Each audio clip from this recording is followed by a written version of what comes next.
कभी कभी हम किसी को इतना अपना मान लेते हैं कि उसकी हकीकत देखने की हिम्मत ही नहीं होती। हम जो देखना चाहते हैं बस वही देखते हैं।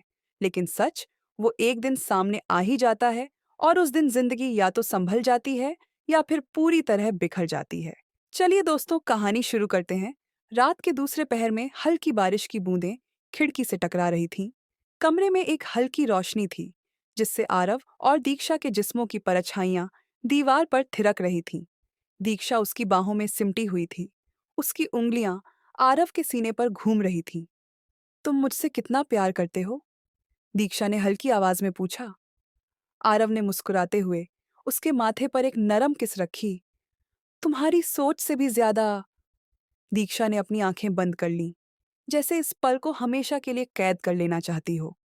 लेकिन उसे नहीं पता था कि ये प्यार, ये लम्हा, ये इंटेंस एहसास सब एक ऐसे सच के साए में थे जो उसकी जिंदगी को पूरी तरह हिलाकर रख देंगे। दीक्षा को हमेशा लगता था कि उसकी जिंदगी परफेक्ट है। अमीर परिवार, एक शानदार करियर और आरव जैसा प्यार करने वाला पार्टनर। लेकिन प्यार अक्सर एक भ्रम होता है, एक ऐसा जाल जिसमें इंसान अपनी ही सच्चाई को अनदेखा कर देता है।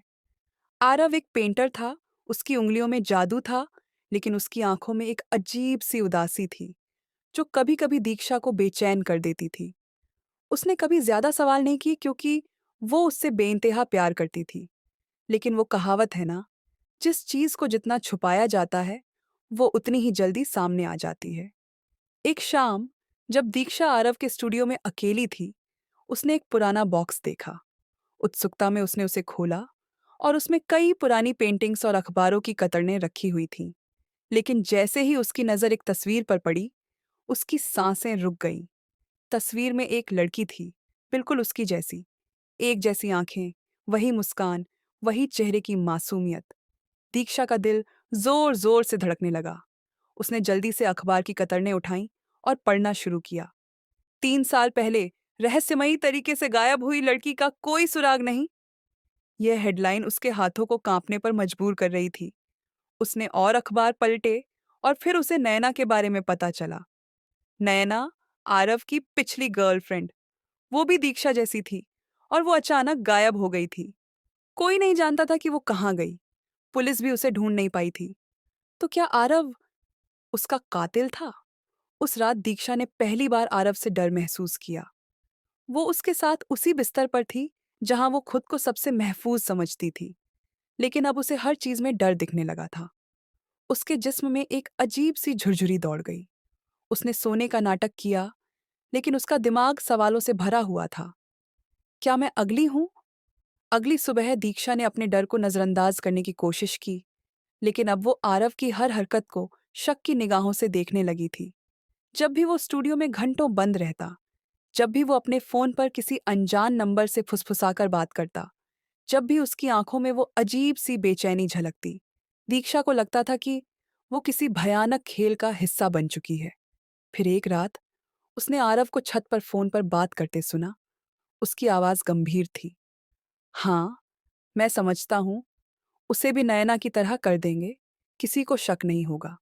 दीक्षा के पैरों तले जमीन खिसक गई। वो भागकर अपने कमरे में गई। उसने एक बैग में जरूरी चीजें डाली और वहां से भागने का फैसला किया। लेकिन तभी दरवाजे पर हल्की सी दस्तक हुई। दीक्षा? आरव दरवाजे पर खड़ा था। उसकी आंखों में वही अजीब सा सन्नाटा था। उस रात क्या हुआ, किसी को ठीक से नहीं पता। कुछ लोग कहते हैं कि दीक्षा भागने में कामयाब हो गई। कुछ कहते हैं कि वो भी नयना की तरह कहीं खो गई। लेकिन कुछ महीनों बाद आरव का स्टूडियो बंद हो गया। किसी ने उसे शहर में नहीं देखा। और फिर एक दिन पुलिस को एक अज्ञात जगह से एक लड़की की लाश मिली। वो दीक्षा थी या नयना, यह राज कभी नहीं खुला। सीख मित्रों, प्यार अंधा होता है, लेकिन हमें नहीं होना चाहिए। कभी कभी हम जिस पर सबसे ज्यादा भरोसा करते हैं, वही हमें सबसे बड़ा धोखा देता है। किसी भी रिश्ते में आंख मूंद कर भरोसा मत करो। सच्चाई को परखो, खुद से सवाल पूछो।